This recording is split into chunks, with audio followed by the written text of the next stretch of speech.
Hola, bienvenida, bienvenido a esta nueva tutoría. Recíbela y llévala también en tu dispositivo móvil o tableta. Recuerda, esto es tutorías.co. Comillas, el real valor está en la esencia, las virtudes intrínsecas de cada ser humano. Los necios sacan a relucir las cosas al sentirse menor que otros, comillas. Como se observa en la figura, el ejercicio planteado consiste en crear un programa que permita realizar la división entre dos números usando una función recursiva. Recuerde que las funciones recursivas son funciones que se invocan a sí mismas.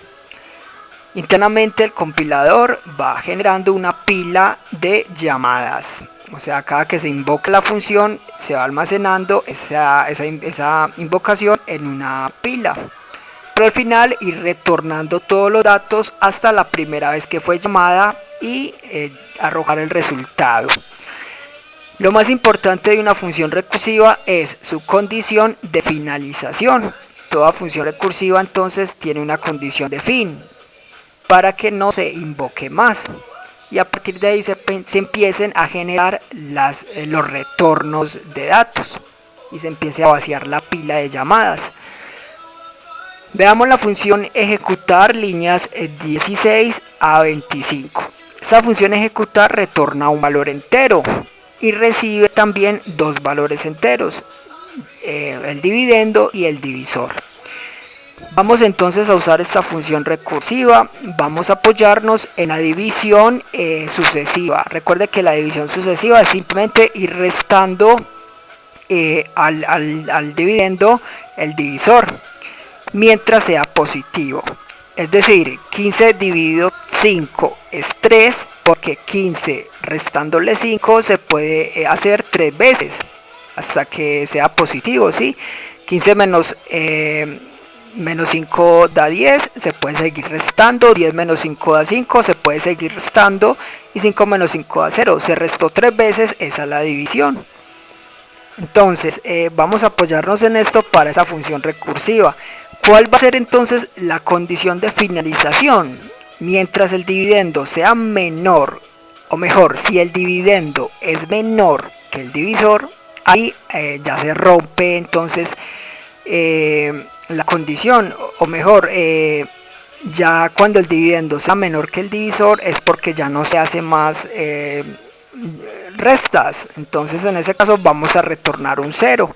¿A dónde se retorna? La última vez que fue invocada la función ejecutar, la función recursiva. Se retorna ya y luego se retorna nuevamente a la antepenúltima, luego la tras antepenúltima, así sucesivamente se van retornando datos hasta llegar a la primera vez que fue invocada y arrojar el resultado. Pero si no, si el dividendo no es menor que el divisor, ¿qué se puede hacer? Seguir invocando la función.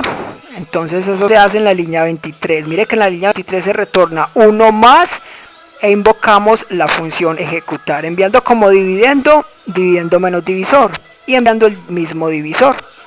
Entonces si hablamos de 15 y 5, vamos a enviar por primera vez el 15 y el 5, por segunda vez el 10 y el 5, por tercera vez el 5 y el 5, y entonces ya vamos a ver que la otra vez que ingrese va a ser el 5 y 5, o mejor el 0 y el 5, y en ese caso va a retornar un 0, y lo que se hace es ir acumulando entonces con el 1 e ir sumando las veces que fue invocada la función para al final retornar el resultado de la división.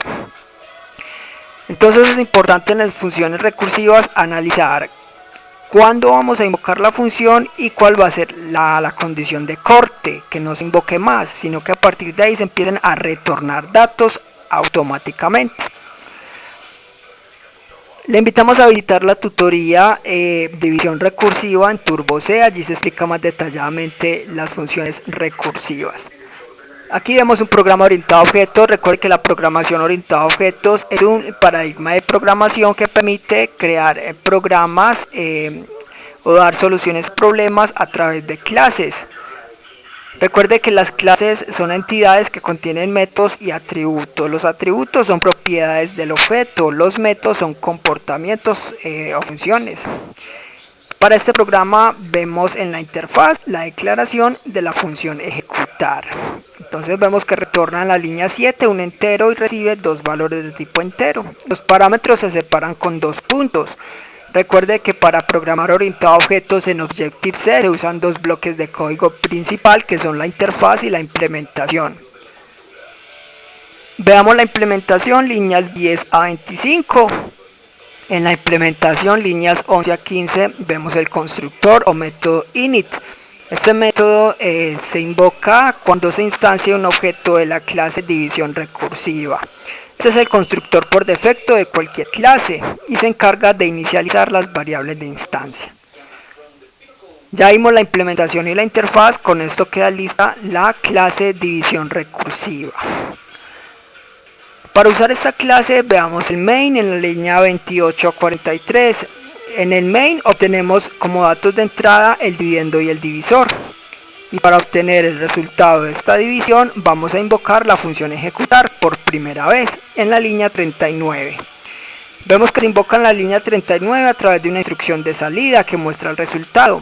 Se invoca entre corchetes, nombrando un puntero, el nombre de la función y enviando los parámetros. Aquí se envía dividendo y divisor, separados con 2 puntos. Antes entonces se debió haber creado el objeto o el puntero en la línea 37. Observe, obj se instancia con un objeto de la clase división recursiva. Por eso se reserva memoria con alloc y luego se invoca constructor. Y ya se puede usar la clase precisamente en la línea 39. Con esto el compilador va de la línea 39 a la línea 16 y continúa con esta función recursiva. Hace todo el proceso, todas las invocaciones y al final va a retornar toda esa pila de llamadas retornando el dato resultado en la línea 39 y mostrándolo directamente por pantalla.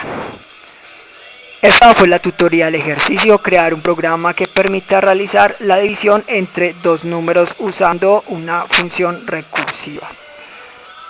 Repasa la teoría, resuelve nuestro test y practica un algoritmo en el tablero. Si esto te gustó o no, te invitamos a discutirlo y valorar la experiencia de esta tutoría. Recuerda, esto es tutorías.co. Trinamos como @tutorías, posteamos en Facebook y Google+.